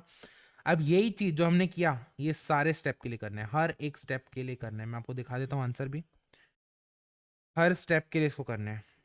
ये देखो हर स्टेप के लिए करना है इसको, ठीक है। ये देखो पहला 18 आया, फिर 19 आया, हर स्टेप के लिए इसको करना है, ठीक है। के की वैल्यू हर स्टेप के लिए निकालनी है। और आप देख रहे हो जैसे जैसे डेट बढ़ते जा रहे हैं के बढ़ते जा रहे हैं, डेट बढ़ते जा रहे हैं के बढ़ते जा रहे हैं, लेकिन ओवरऑल कॉस्ट सेम है, ओवरऑल कॉस्ट सेम है, क्योंकि हमको पता है इसका डायग्राम कैसे बनता है सर, ऐसा ऐसा, ठीक है। ये क्या है, सॉरी ऐसा, हाँ, ये क्या है के ओ, ये क्या है के ई, और रुको रुको रुको, एक चीज मिस्टेक कर रहे हैं अपन, रुको दिखा रहा हूँ मैं आपको। ये क्या है के डी, ये क्या है के ई, और ये क्या है के ओ, ओवरऑल कॉस्ट, ठीक है। ये क्या है? Overall cost. डेट का रेट सेम रहता है, के ई बढ़ते जाते हैं और ओवरऑल कॉस्ट सेम रहता है। तो मैं आपको दिखा दूं, ये देखो ओवरऑल सेम है, डेट आपका इसमें चेंज हो रहा है ना, डेट चेंज हो रहा है, ठीक है ठीक है, कोई दिक्कत नहीं। और क्या बोल रहे हैं, के ई अपना बढ़ते जा रहे हैं, ठीक है सर। चलो आगे बढ़ते हैं, अपन आगे बढ़ते हैं। नेक्स्ट क्वेश्चन क्या बोल रहे हैं? तो नेक्स्ट क्वेश्चन बोल रहा है अक्सर limited has a sales of 68 lakh with a variable cost ratio 60%। Sir ये चीज़ आपको ना कहाँ से क्लियर होगी, इसका मतलब बच्चे नहीं समझ पाते, दिक्कत कहाँ आती है, इसका मतलब नहीं समझ पाते कैसे। देखो सेल्स का तो मतलब समझ में आ गया, variable cost ratio, variable cost ratio का मतलब क्या होता है? Variable cost upon sales into 100, यानी सेल्स का कितना परसेंट आपका वेरिएबल कॉस्ट है। तो सर इस सेल्स का 60% आपका वेरिएबल कॉस्ट है। तो देखो अगर मैं इनकम स्टेटमेंट बनाऊं, इनकम स्टेटमेंट बनाऊं तो पहले मैं सेल लिखा 68 लाख, फिर मैं जो वेरिएबल कॉस्ट को क्या लिखा, 60% ऑफ 68 लाख, 60% ऑफ 68 लाख, तो आपका आ जाएगा 40,80,000। ठीक है, आगे बढ़ते हैं, क्या बोल रहे हैं सर। फिक्स्ड कॉस्ट भी दे रखी है 16,32,000, तो मैंने यहाँ पे बना दिया 16,32,000। ठीक है, 16,32,000। ठीक है, फिर क्या बोल रहे हैं, capital of the company comprises of 12% long term debt, 1 lakh preference share of 10 each carrying dividend of 10% and 150 equity share. The tax rate applicable is 30%। ठीक है, एट करंट सेल्स लेवल पे determine the interest, EPS and amount of debt for if the firm 25% decline in sale will wipe out the EPS. Sir रुको, हमारे पास information जो जो दी है अपन पहले उसको प्लॉट करते हैं। हमको निकालना क्या है सर, इंटरेस्ट निकालना है, ईपीएस निकालना है, अमाउंट निकालना है, कहाँ पे, करंट सेल्स लेवल पे। तो अगर मैं करंट सेल्स लेवल यहाँ पे बनाऊँ, करंट सेल्स के लेवल में बनाऊँ अगर इन्फॉर्मेशन को, तो मैंने ये लिखा फिक्स कॉस्ट लिखा, नेट ऑपरेटिंग प्रॉफिट लिखा। लेकिन जब इंटरेस्ट की बारी आई लिखने की, तो मैं अटक गया। पूछो क्यों? आप बोलोगे सर 12% लॉन्ग टर्म डेट तो है ही है, लेकिन डेट है कितना? सर डेट है कितना वो तो नहीं बताया इसने। सर वो कहीं मेंशन है क्या इस क्वेश्चन में? आप रीड करो एक बार। सर वो कहीं मेंशन नहीं है, तो उसको कैसे निकालना है? उसको निकालने के लिए ना, देखो मेरे को ये जब इंटरेस्ट निकलेगा तभी तो ईपीएस और अमाउंट ऑफ डेट निकलेगा ना। तो मैं यहाँ पे आके अटक गया, मैं इस इनकम स्टेटमेंट में यहाँ तक आके अटक गया, तो मैं यहाँ रुक जाऊंगा। फिर मैं देखूंगा क्या एक्स्ट्रा इन्फॉर्मेशन दी है। बोल रहा है if a 25% decline in sale. Sir अगर मैं सेल को 25% कम करता हूँ, अगर मैं इस 68 लाख को 25% कम करता हूँ, यानी कि देखो इस 68 लाख को 25% कम करता हूँ तो कितना हो जाएगा, 51 लाख। अगर मैं इसको सेल को कम किया तो सर कॉस्ट भी कम हो जाएगा प्रोपोर्शनेटली, तो इसका 60% ये हो जाएगा। फिर फिक्स कॉस्ट तो वहीं का वहीं रहेगा, फिक्स कॉस्ट। ठीक है, अब मेरा कितना आया सर, अब आया मेरा क्या, पीबीटी। पीबीटी कितना आया, सॉरी ईबीआईटी कितना आया, 40,000, 40 लाख, नहीं 4,08,000, 4,08,000। ईबीआईटी कितना आया, 4,08,000। क्या बोल रहे हैं, ईपीएस वाइप आउट हो जाएगा। सर ईपीएस वाइप आउट हो जाएगा का मतलब क्या होता है? ईपीएस वाइप आउट हो जाएगा का मतलब है कि पूरा का पूरा ईपीएस जीरो हो जाएगा। अब देखो, इसको मैं एक मिनट के लिए रिमूव करता हूँ, इसको रिमूव करता हूँ। ये सब प्लॉट करने के बाद ना देखो, हमको पता है भाई ईबीआईटी में से इंटरेस्ट माइनस होगा, तो इंटरेस्ट की जगह छोड़ दी, आएगा फाइनली क्या आएगा, पीबीटी बचेगा, प्रॉफिट बिफोर टैक्स। फिर हमको टैक्स माइनस करना पड़ेगा, फिर बचेगा पैट। फिर हमको इसमें से प्रेफरेंस डिविडेंड माइनस करना पड़ेगा, फिर बचेगा ई टैश, यानी कि जो equity earnings available for equity share holder. उसको अगर मैं डिवाइड करूंगा नंबर ऑफ शेयर से तो मेरे को मिलेगा व्हाट, ईपीएस। ठीक है, लेकिन यहाँ पे बोल रहे हैं सेकंड केस में जब अपना सेल्स 25% मार खा गई है, ठीक है, ईपीएस की वैल्यू बोल रहे हैं जीरो, ईपीएस की वैल्यू बोल रहे हैं जीरो। तो सर अगर ईपीएस की वैल्यू जीरो होगा तो earnings available for equity share holder भी तो जीरो हो जाएगा, earnings available for equity share holder भी जीरो हो जाएगा। ठीक है, और सर प्रेफरेंस को तो माइनस करना पड़ेगा, तो प्रेफरेंस अब अपन रिवर्स कैलकुलेट कर रहे हैं। ठीक है, देखो प्रेफरेंस शेयर वाले कितने हैं, 1 लाख का प्रेफरेंस शेयर है, 10% इंटरेस्ट देना है। ठीक है, तो कुल मिला के डिविडेंड कितना देना है प्रेफरेंस वाले को, सर 10,000। तो यहाँ पे कितना रहा होगा सर, यहाँ पे जो पैट है अपना, जो प्रॉफिट आफ्टर टैक्स है, वो 100 में 100% सर क्या रहा होगा, 10,000 रहा होगा। तभी तो प्रेफरेंस डिविडेंड को 10,000 दूंगा तो मेरे पास बचेगा जीरो, मेरे पास बचेगा जीरो। अब देखो, अब देखो टैक्स कितना है सर, टैक्स है 30%, टैक्स है आपका 30%। तो मेरे को एक बात बताओ, इस प्रेफरेंस यहाँ पे मेरा इनकम क्या रही होगी ताकि मैं 30% माइनस करके मेरा 10,000 बचा होगा? सोचो, वो हो जाएगी sir 10,000 divide bye 0.7, that is और 14,285। सर यहाँ पे अगर 14,285 आया होगा ना, तभी मैं इसको 30% लेस करूंगा। देखो 14,285 को मैं 30% लेस करूंगा, दैट इज और 4,285, तब जाके मेरे पास फाइनली 10,000 बचे होंगे। ठीक है, तब जाके फाइनली बचे होंगे 10,000। अब मेरे को एक बात बताओ, आपका ईबीआईटी ये है, ईबीआईटी ये है, इसमें मैं इंटरेस्ट कितना माइनस करूं ताकि मेरा आंसर ये आ जाए? भाई इसमें से मैं कितना माइनस करूं कि आंसर ये आ जाए? तो अपन निकाल लेंगे, उसको कैलकुलेट कर लेंगे। 4,08,000 माइनस 14,285, दैट इज और 393,715, 393,715। सर अगर मैं 393,715 माइनस करूंगा ना इसमें से, 4,08,000 में से 393,78715, तब जाके 14,285। फिर उसमें से 30% माइनस करूंगा तो आएगा आपका 10,000। फिर उसमें से प्रेफरेंस डिविडेंड माइनस करूँगा तो आएगा 0। तो हम बेसिकली कैसे खेल रहे हैं सर, हम रिवर्स खेल रहे हैं। हम क्या कर रहे हैं सर, रिवर्स खेल रहे हैं, ठीक है। अब जैसे ही यहाँ पे अपना इंटरेस्ट आ गया, सेम इंटरेस्ट यहाँ पे लगेगा, क्योंकि इंटरेस्ट वो तो चेंज नहीं हुआ, डेट तो चेंज नहीं हुआ है। 3,93,715। आप देखो पीबीटी कितना बचेगा, 10,88,000 में से 3,93,715 माइनस किया तो कितना हुआ, 6,94,285। इसमें से टैक्स माइनस करेंगे 30% इंटू 30, 208,285। इसको टैक्स माइनस करेंगे तो पैट आ जाएगा 466,000, 466,000। सर प्रेफरेंस डिविडेंड सेम 10,000, कितना आ गया, कुछ गड़बड़ हुआ क्या, एक सेकेंड रुकना। यस देखो, यहाँ पे मैंने मिस्टेक कर दी माइनस करने में, ठीक है। देखो 694,285 माइनस 208,285, ये हो जाता है 486,000, 4,86,000। उसमें से अगर मैं 10,000 माइनस करूँ तो 476 आ जाएगा।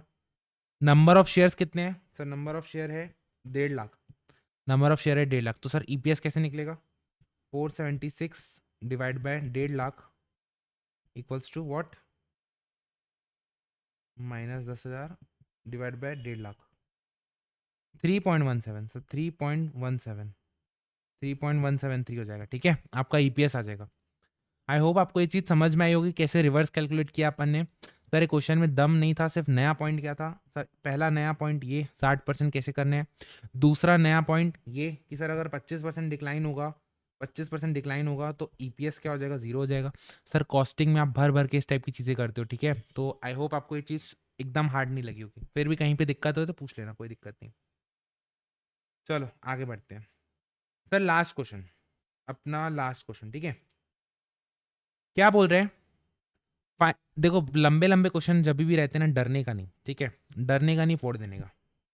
The financial advisor of Sun Limited is confronted with the following two alternative plan for raising 10 lakh that is needed for the plant execution and expansion and modernisation.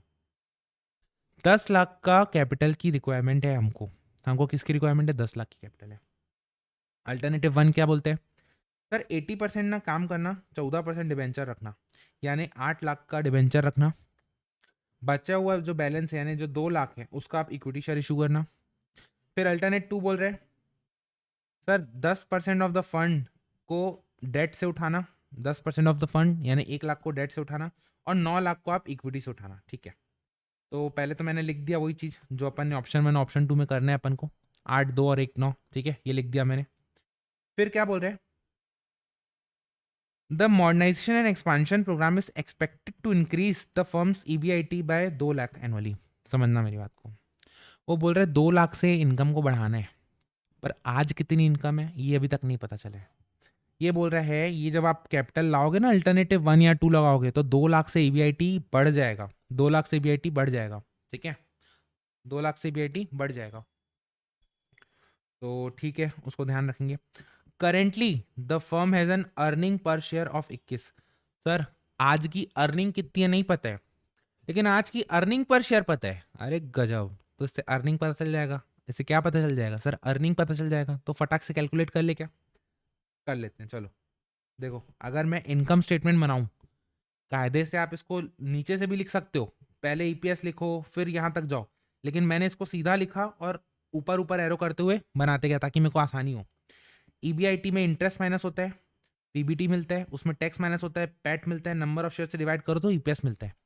हमारे पास ये दिया हुआ है 21 एंड नंबर ऑफ शेयर दिया हुआ है। Sir number of share कैसे दिया है, बैलेंस शीट दे रखी है, बैलेंस शीट दे रखी है। सर 20 लाख का इक्विटी है और 100 रुपए का एक है तो 20,000 शेयर हो जाएंगे। तो देखो number of share into EPS करूंगा तो क्या आ जाएगा, पैट, भाई PAT upon number of share equal to क्या होता है, ईपीएस। तो ये निकालना है तो ये इनटू ये कर दूंगा, ठीक है। तो कितना हो जाएगा सर, 4,20,000, 4,20,000। और टैक्स कितना है, टैक्स मेरे ख्याल से 25% है, टैक्स अपना 25% है। तो सर ऐसी कौन सी वैल्यू में, ऐसी कौन सी वैल्यू में मैं 25% माइनस करूं तो आंसर आ जाए 4,20,000। इसको अगर नहीं समझ में आता है तो ऐसे सोचा करो, अगर ये 100 रुपये है, ये 25 माइनस किया तो ये हो जाएगा 75। तो कुल मिला के जो 4,20,000 है वो किसको रिप्रेजेंट कर रहे हैं? 75% को। तो मैं क्या करूँगा, 4,20,000 डिवाइड बाय 75%, तो आ जाएगा 560। ठीक है, तो आ जाएगा कितना? 560। तो जो डिफरेंस है वो टैक्स आ जाएगा। फिर इंटरेस्ट कितना है सर? इंटरेस्ट कितना है देखो, वापस से बैलेंस शीट से निकलेगा। 10% डेट 15 लाख का, यानी 1.5 लाख का इंटरेस्ट है। 1.5 लाख का इंटरेस्ट है, तो इंटरेस्ट भी इसमें ऐड कर दूंगा तो ईबीआईटी आ जाएगा। तो करंट ईबीआईटी कितना हो जाएगा सर? 7,10,000। और प्लान लाने से कितना हो जाएगा ईबीआईटी टोटल? 2 लाख इंक्रीज हो जाएगा, यानी कि 7,10,000 प्लस 2 लाख, दैट इज 9,10,000। क्या यहाँ तक कोई इशू है क्या? अगर यहाँ तक इशू है तो पॉज करो, टेलीग्राम में आओ, मेरे से डाउट पूछो, देन चले जाओ। ठीक है, अब देखते हैं, आगे बढ़ते हैं। सर यहाँ तक हमने पढ़ लिया, एक बार हम बैलेंस शीट में भी नजर घुमा लेते हैं। Sir liability, loan, reserve surplus, share capital, ठीक है। However, a finance advisor is concerned about the effect that at issuing the debt might have on the firm. ठीक है, डेट बढ़ाने से दिक्कत हो सकती है बोल रहे हैं। Average debt ratio for the firm is 35%। Sir generally debt ratio क्या होता है? डेट रेशियो मतलब debt to equity plus debt, मतलब डेट अपॉन टोटल कैपिटल 35% होता है। 35% होता है। अगर दिस रेशियो इज एक्सीडेड, अगर इससे ज्यादा डेट रखते हो तो जो पी रेशियो है ना वो आपका 7 हो जाएगा। जो पी रेशियो है वो 7 हो जाएगा। If the firm increases it's equity capital by 10%, ये कितना है अभी? 20 लाख है। अगर इसको मैं 10% से बढ़ाऊं, यानी कि इसको मैं 22 लाख से ऊपर ले जाऊं, इक्विटी को 22 लाख से ऊपर ले जाऊं, तो क्या बोल रहे हैं? He expects PE ratio to increase to 8.5 irrespective of debt. सर अगर ये चीज हमको यहाँ से क्रक्स क्या समझ में आया इस दोनों लाइन से, अगर डेट रेशियो 35% से ज़्यादा है तो क्या हो जाएगा आपका? पी हो जाएगा 7। एंड अगर आपका इक्विटी बढ़ रहा है कितने से? 10% से, तो ये सब मत देखना ऊपर वाली कंडीशन, सीधा सीधा पी को क्या ले लेना? पी को ले लेना 8.5। पी को ले लेना 8.5। ठीक है, आप देखो टैक्स रेट दे रखा है, फिर क्या बोल रहा है? Assume target dividend pay out under each alternative to be 60%। ठीक है, और ग्रोथ रेट कितना बोल रहे हैं? 10% of the purpose of calculating cost of equity. Sir यहाँ पे कौन सा लग जाएगा? Gordon growth rate model. क्या लगेगा? के ई निकालने के लिए क्या लगेगा? गॉर्डन ग्रोथ रेट, क्योंकि ग्रोथ रेट दे रखा है। ठीक है, suggest with reason which alternative is better on the basis of each of the following. तो पहले तो अपन को देखना है earning per share and market price पर शेयर के बेसिस पे, तो पहले वो देख लेते हैं। इनकम स्टेटमेंट बनाते हैं। देखो ईबीआईटी दोनों केस में निकाल लिया अपन ने। इंटरेस्ट, इंटरेस्ट कैसे निकलेगा सर? फर्स्ट केस में अच्छा ये तो मानते हो ना, इंटरेस्ट जो ये वाला एग्जिस्टिंग लोन का जो इंटरेस्ट है 15 लाख के ऊपर जो इंटरेस्ट है वो फिक्स रहेगा भाई। 10% ऑफ 15 लाख यानी 1.5 लाख। 1.5 लाख तो 101% फिक्स है ही है। फिर क्या बोल रहे हैं? अल्टरनेटिव 1 में जो आपका 8 लाख का आपने बोरो किया था उसका 14%, 8 लाख का 14%, वो भी इंटरेस्ट इंक्रीज हो जाएगा। 8 लाख का 14% दैट इज और 1,12,000 प्लस 1.5 लाख, यानी 2,62,000 आपका इंटरेस्ट हो जाएगा पहले अल्टरनेटिव में। देखो लिखा है क्या? 2,62,000। सेकेंड केस में सर, सेकेंड केस में डेट कितना उठाया है? केवल 1 लाख। डेट कितना उठाया है? केवल 1 लाख, ये देखो। और रेट कितने लिखा होगा? 10% of the fund by 8% irredeemable, यानी 8% का रेट है। 1 लाख का 8% यानी 8,000, और 1.5 लाख पहले का इंटरेस्ट सर 158। तो देखो पीबीटी निकल आएगा, फिर टैक्स माइनस करेंगे तो पैट निकल आएगा। इसको अगर नंबर ऑफ शेयर से डिवाइड करेंगे सर, इसके लिए आप वर्किंग नोट बनाना अलग से। इसके लिए आप, मैं तो ऊपर से आपको बताते जा रहा हूँ, ठीक है, बट इसके लिए अलग से working note banana. Number of shares कैसे निकलेगा सर? ऑलरेडी कितने शेयर्स है? तो आपने निकाला था 20,000। ये देखो यहाँ पे आपने कैलकुलेट किया था ना 20,000 को। पहले अल्टरनेटिव में सर 2 लाख का अपन ने शेयर इशू किया। कितने में इशू किया सर? 33% प्रीमियम में। 33% प्रीमियम, यानी कि अगर 100 रुपये शेयर की वैल्यू है तो आपने कितने में इशू किया? 133.333। तो इस 2 लाख को मैंने, अगर मेरे को नंबर ऑफ शेयर निकालने और पर शेयर इशू कर रहा हूँ 133.333, तो कितना हो जाएगा सर? 1500 शेयर्स। कितने हो गए? 1500 शेयर्स। और ऑलरेडी कितने थे? 20,000 शेयर। तो टोटल कितने हो जाएंगे? तो 1500 प्लस 20,000 कितने हो गए? 21,500। देखो 21,500। सेकेंड केस में 9 लाख के शेयर इशू किए थे। सेकेंड केस में ये देखो यहाँ पे 9 लाख के शेयर इशू किए थे, कितने में? 125 में। तो 9 lakh divide bye 125, that is कितने? 7200। और ऑलरेडी कितने हैं? 20,000, यानी 27,200 हो जाएंगे नंबर ऑफ इक्विटी शेयर। 27,200। तो ये आ जाएगा ईपीएस। सर ये आ जाएगा ईपीएस। अब मार्केट प्राइस पर शेयर कैसे निकलते हैं? सर अगर आप ईपीएस को पीई से मल्टीप्लाई कर दो, क्योंकि देखो ईपीएस को मल्टीप्लाई करोगे तो ये कट जाएगा, पी बचेगा, प्राइस बचेगा आपका अल्टीमेटली। तो मार्केट प्राइस क्या करना पड़ेगा? पीई से मल्टीप्लाई करना पड़ेगा। लेकिन पीई कौन सा यूज करेंगे? 7 की 8.5। 7 की 8.5, तो उसको कैलकुलेट करने के लिए देखो, ये देखो ऑप्शन 1 में इक्विटी क्या था? सर 20 लाख ऑलरेडी था, और जो 2 लाख नया इक्विटी यूज किए थे ना, उसमें से 1.5 लाख क्या था? 1.5 लाख आपका इक्विटी जाएगा, और 50,000 किस में जाएगा? Reserve and surplus. क्योंकि जो 33.33% है भाई, 100 रुपये आपका फेस वैल्यू है, और 33.33 क्या है? प्रीमियम। तो प्रीमियम कहाँ जाता है? रिजर्व एंड सरप्लस में जाते हैं। तो ये रिजर्व एंड सरप्लस में गया, ये आपका इक्विटी शेयर कैपिटल में गया। तो फाइनली वैल्यू कितनी होगी? इतनी इतनी। डेट कितने हैं? 15 लाख। 14% डेट कितने हैं? 8 लाख। सिमिलरली ऑप्शन टू में 9 लाख का अपन ने इशू किया था। देखो 9 लाख टोटल इशू किया था कैपिटल 125 रुपए में, यानी शेयर कितने इशू किए थे? सर 7200। और एक वैल्यू शेयर की कितनी है? सर 7,100,000 रुपए। तो इंटू करेंगे तो 7,20,000 क्या हो गया? देखो 20 लाख में 7,20,000 अगर ऐड करूंगा तो इक्विटी शेयर कैपिटल आ जाएगा। एंड जो रिजर्व एंड सरप्लस है 10 लाख में, बचा हुआ कितना हो जाएगा? 1,80,000। भाई 9 लाख में 7,20 आपका इक्विटी शेयर, तो रिजर्व एंड सरप्लस कितना हो जाएगा? 1,80। तो मैंने 10 लाख में ऐड कर दिया, तो ये आ गया अपना फाइनल कैपिटल। अब मेरे को एक बात बताओ, फर्स्ट केस में डेट टू इक्विटी रेशियो क्या है? मतलब डेट रेशियो क्या है? Debt upon total capital. तो देखो यहाँ पे डेट है 15 lakh, 15 lakh plus 8 lakh divide by 55। Sir 40% है। क्या है 40%? क्या ये 35% से ज़्यादा है क्या? The answer is yes. तो इसमें पीई रेशियो क्या हो जाएगा? 7। लेकिन एक और कंडीशन चेक करनी पड़ेगी, क्या इक्विटी कैपिटल को 10% से ज़्यादा बढ़ाएं है क्या?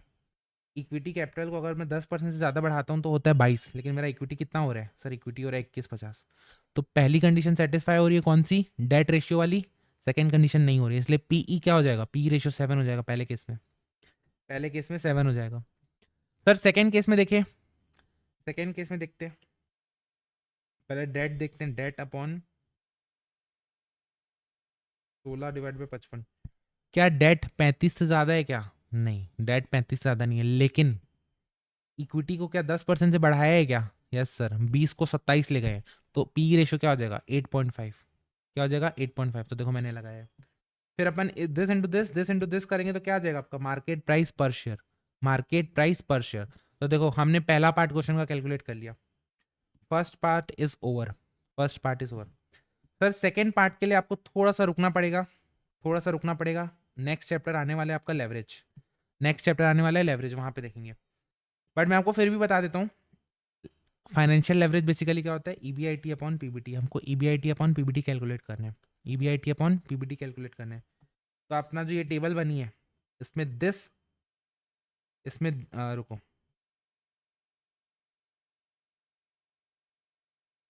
ऐसा क्यों हो रहा है? एक सेकेंड। हाँ, इसमें दिस अपॉन दिस अगर अपन करेंगे ना, तो वो आ जाएगा financial leverage. This upon this करेंगे तो फाइनेंशियल लेवरेज आ जाएगा। ठीक है, यस सर। थर्ड पार्ट क्या बोल रहे हैं? Weighted average cost of capital and marginal cost of capital. Sir weighted average cost of capital and marginal cost of capital using book value. ठीक है सर, देख लेते हैं अपन, कोई दिक्कत नहीं, देख लेते हैं अपन। अब देखो,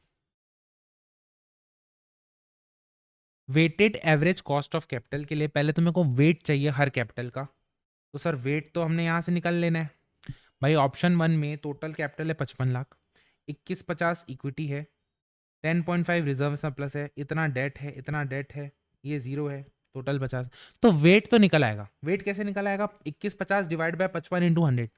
10,50 डिवाइड बाय 55 इंटू 100, तो वेट निकल आएगा। तो देखो अपन ने वेट निकाल लिया पहले यहाँ पे। सिमिलरली ऑप्शन 2 के लिए भी अपन ने वेट निकाल लिया। अब बारी आती है के सी निकालने की। अगर के सी पता चल गया मेरे को, cost of capital individual sources के पता चल गए, तो मेरा डब्ल्यू निकल आएगा। ठीक है, देखो सर 14% डेट और 10% डेट, मैं आपको बताता हूँ सबका इन्फॉर्मेशन क्या क्या दिया है। पहले अपन आते हैं इक्विटी के लिए। सर अगर इक्विटी का अपने को वो निकालना है, क्या कॉस्ट निकालना है, तो देखो इक्विटी का कॉस्ट निकालना है तो फॉर्मूला क्या होता है sir, D0 × 1 + G/P0 + G। Sir आपका Gordon growth rate model. D0 क्या है, आज का डिविडेंड। D0 क्या है, आज का डिविडेंड, डिविडेंड पर शेयर। तो डिविडेंड पर शेयर कैसे निकलेगा सर, ईपीएस निकल गया था, अर्निंग पर शेयर, और 60% पेइंग रेशियो है, तो इसका 60% करोगे तो क्या आ जाएगा सर, D0 आ जाएगा। इसका 60% करोगे तो D0 आ जाएगा। एंड के अब D0 आ गया तो सर वैल्यू पुट कर दो, जी की वैल्यू पता ही है आपको, और प्राइस, मार्केट प्राइस आज आप देखो, ये वाली वैल्यू, ये वाली वैल्यू और ये वाली वैल्यू कहाँ से निकाला, ये जो इनकम स्टेटमेंट अपन ने निकाला था ना सर, यहाँ से निकाली अपन ने। देखो यहाँ से आ जाएगा ईपीएस, इसका 60% करोगे तो आ जाएगा D0, ये आ गया मार्केट प्राइस, ठीक है, बस कोई दिक्कत नहीं। सिमिलरली ऑप्शन 2 के लिए भी अपन निकाल सकते हैं यहाँ से। तो कुल मिला के ही आ गया अपने का, दोनों केस में के ही आ गया, दोनों केस में अपना के ही आ गया, this and this. Reserve and surplus का भी कॉस्ट यही रहेगा, क्यों, क्योंकि यहाँ पे कुछ फ्लोटेशन कॉस्ट और ये सब के बारे में नहीं दिया हुआ है, ठीक है, तो अपन जो रिजर्व एंड सरप्लस है वही इक्विटी का रेट माने जाएंगे। ठीक है सर, ओके। तो हमने क्या किया, हमने बेसिकली इसका रेट पुट कर दिया और इसका रेट पुट कर दिया। अब जो 10% डेट है, 10% डेट है वो किस टाइप का है, देखो 10% डेट है, इसके बारे में कुछ नहीं बोला गया है, इसके बारे में कुछ नहीं, तो अपन सीधा सीधा इसमें टैक्स शील्ड लगा के उसको रेट बोल देंगे। भाई 25% का टैक्स शील्डिंग आएगी, 10% का रेट है, तो इफेक्टिव रेट कितना हो जाएगा सर, 7.5%। ये देखो 7.5%, 7.5%, ठीक है, यहाँ पे भी 7.5%। अब लास्ट सर 14% डिबेंचर और 18% डिबेंचर को कैलकुलेट करने हैं, ठीक है। देखो पहले सेकंड केस देखते हैं, यहाँ पे क्या बोल रहे हैं सर, 8% इरिडीमेबल, इरिडीमेबल मतलब लाइफ टाइम चलते रहेगा, लाइफ टाइम चलते रहेगा, तो उसका रेट 80 है और इसके बारे में और कोई इन्फॉर्मेशन नहीं दिया है, तो अपन कॉस्ट ऑफ डेट क्या मानेंगे, 8% ही मानेंगे, और शील्डिंग लगाएंगे तो 8% माइनस 25% कितना हो जाएगा सर, 6% हो जाएगा, जो अपन ने नीचे यूज किया था। तब मेन कहानी आती है यहाँ पे, देखो 14% डिवेंचर है, फेस वैल्यू 100 है, ठीक है, और रिडीम कर रहे हैं 110, मतलब 110 पे 10% प्रीमियम के साथ, ठीक है। तो देखो कौन सा अप्रोक्सीमेशन वाला अपन फॉर्मूला लगाते हैं रेट निकालने के लिए, ये वाला फॉर्मूला याद है क्या, I × 1 - T × RV - NP/N/RV + NP/2, ठीक है। आई होप ये फॉर्मूला आपको याद होगा। सर आई हो जाएगा 14% ऑफ 100, दैट इज 14, 1 - 0.25, प्रीमियम में रिडीम किया था तो 110 पे रिडीम करेगा, 10 सालों के लिए है, तो आपका रेट निकल आएगा, ठीक है, आपका क्या रेट निकल आएगा, आप इसको पुट करोगे यहाँ पे तो आपका WACC निकल आएगा। आई होप आपको ये चीज़ समझ में आ रही होगी। सर अब आता है मार्जिनल कॉस्ट ऑफ MCC, ठीक है, मार्जिनल कॉस्ट ऑफ कैपिटल। तो मार्जिनल कॉस्ट में तो पहले देखना पड़ेगा, जो 10 लाख हमने नया नया उठाया, ताज़ा ताज़ा उठाया है, उसमें पहले केस में 8 लाख का तो यही हो जाएगा, क्या 14% डिबेंचर, एंड बचा हुआ 2 लाख का क्या हो जाएगा, इक्विटी हो जाएगा।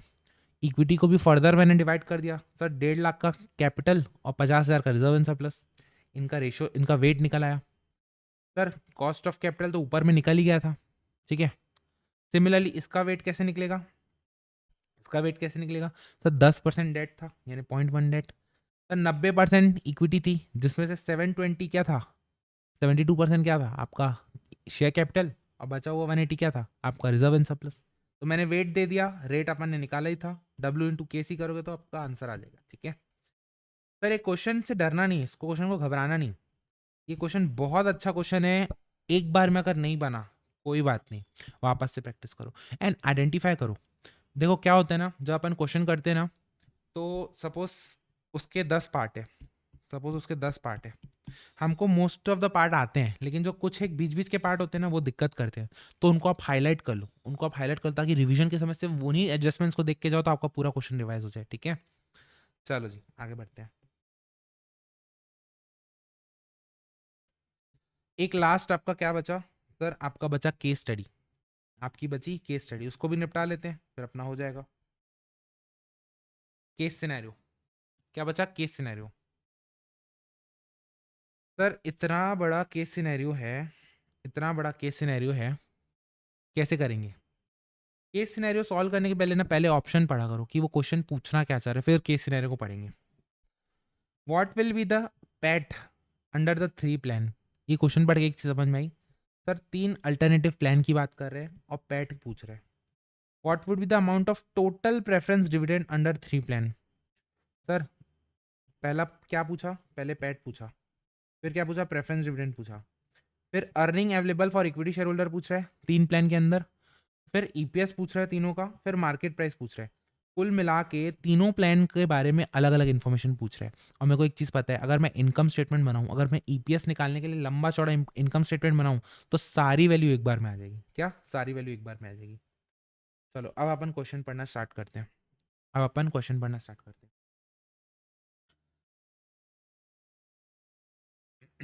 देखो क्या बोल रहे हैं।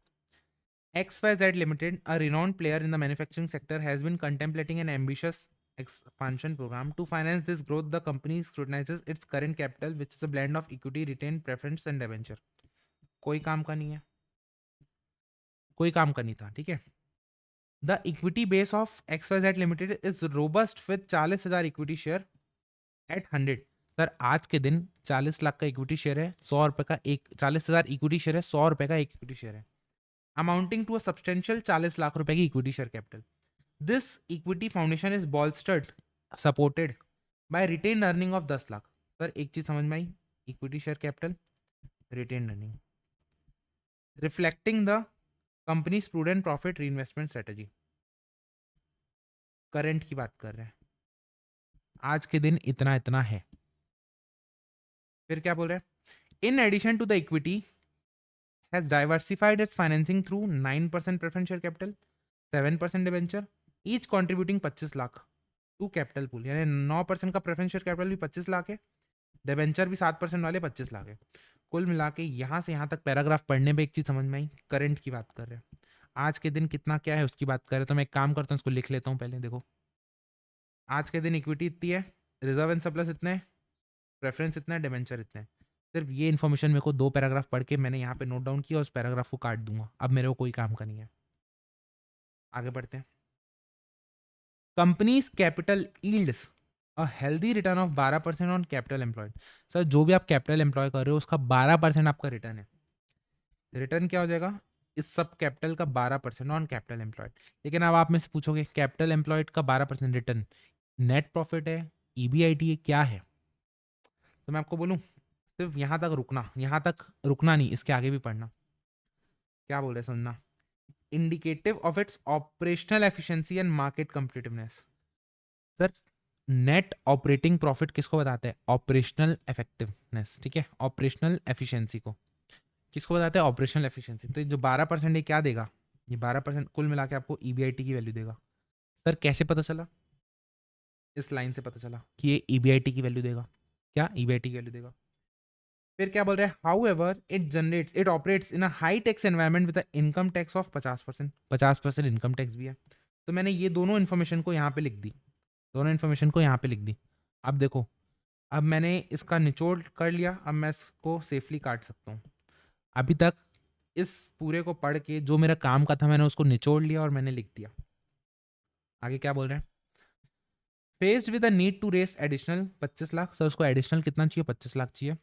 For its expansion programme XYZ stands in a cross road, ठीक है, कुल मिला के 25 लाख चाहिए। The decision to fund this venture will require careful consideration of the cost of capital, tax implication. हाँ मतलब सब चीज देख दाख के रेस करना, ऐसी कुछ भी मत उठा लेना। अगेन इसको काटूंगा, मैं सिर्फ लिखूंगा रिक्वायरमेंट कितनी है, सर 25 लाख की, ठीक है। केस स्टडी में करना बहुत ज़रूरी है, नहीं तो कंफ्यूज हो जाओगे, ठीक है। साइड साइड में लिखना ज़रूरी है कि क्या दिया है, क्या निकालना है, ऐसा। ये अगर आप लाइन पढ़ो, ये लाइन पढ़ो तो प्योर थ्योरी है, प्योर थ्योरी कि इक्विटी कब इस्तेमाल करना चाहिए, डेट कब इस्तेमाल करना चाहिए, प्रेफरेंस कब इस्तेमाल करना चाहिए, हमको कोई मतलब नहीं है इससे, हमको कोई मतलब नहीं है। फिर क्या बोल रहे हैं, faced with a challenge of capital structure decision making to finance the expansion program, the finance manager is considering the following alternative। अब बता रहे हैं 3 अल्टरनेटिव क्या क्या है। सर 3 अल्टरनेटिव है, issue of 20,000 equity share eight 25 rupees per share, premium 25, यानी 100 रुपए की चीज को 125 में देगा। तो देखो 20,000 इंटू 125 करेंगे तो कितना आ रहा है, सर 25 लाख, और यही तो हमको चाहिए, इतना ही तो रेस करना है। या तो इक्विटी शेयर रेस करो, या तो प्रेफरेंस शेयर रेस करो, या तो डिबेंचर रेस करो, ठीक है। Manufacturing company has estimated that PE ratio in the cases of equity debenture would be 20, 17 एंड 16। इक्विटी, प्रेफरेंस एंड डिबेंचर के केस में 20, 17, 16 होगा, ठीक है। पी की वैल्यू दे रखा है, ठीक है। अब हमको बताना है अलग अलग प्लान के थ्रू हमको ये सब वैल्यू बतानी है। तो मैं काम करता हूँ, सीधा स्टार्ट करता हूँ विथ व्हाट इनकम स्टेटमेंट। देखो सर, ये इन्फॉर्मेशन हमने लिख दी, फंड रिक्वायर्ड 25 लाख लिख दिया। सर 3 तरीके से फंड को अपन कर सकते हैं, एक तो तरीका है ऑल इक्विटी, एक तरीका प्रेफरेंस शेयर, एक तरीका डिबेंचर। एक तरीका क्या है? डिबेंचर। और तीनों के केस में पीई दे रखा है 20, 17 और 16। सर टोटल फंड कितना है? सर टोटल फंड 40, 10, 25, 25, ये है एग्जिस्टिंग और proposed. Existing and propose total 125 lakh का अपने पास कैपिटल। और रिटर्न कितना है? Sir return on capital employed that is और EBIT. Sir 12% of 25 lakh, 125 lakh कितना हो जाएगा? 15 लाख। तो जब अपन स्टेटमेंट, इनकम स्टेटमेंट बनाएंगे तो स्टार्टिंग कहाँ से होगी अपनी? नेट ऑपरेशनल प्रॉफिट यानी कि ईबीआईटी से, जो कि है 15-15 लाख हर केस में। अब देखो ईबीआईटी में क्या लेस होता है? सर इंटरेस्ट लेस होता है। तो एग्जिस्टिंग इंटरेस्ट कितना है? सर एग्जिस्टिंग इंटरेस्ट है आपका 7% ऑफ 25 लाख। कितना है? 7% ऑफ एग्जिस्ट 25 लाख। तो मैंने लिख दिया 175, 175, 175। न्यू वाला कितना है? तो सर न्यू देखो बोरोइंग कहाँ पे? सर थर्ड केस में 8% ऑफ 25 लाख। तब पहले और दूसरे में कोई बोरोइंग नहीं हुई है, थर्ड वाले में हुई है। 8% ऑफ 25 लाख कितना? 2 लाख। अगर आप इंटरेस्ट माइनस कर दो तो कितना बचेगा? पीबीटी। फिर टैक्स माइनस कर देना 50%, तो आ जाएगा पीएटी। अब माइनस होगा प्रेफरेंस। सर ऑलरेडी प्रेफरेंस था, कौन सा? ये वाला 9% ऑफ 25 लाख।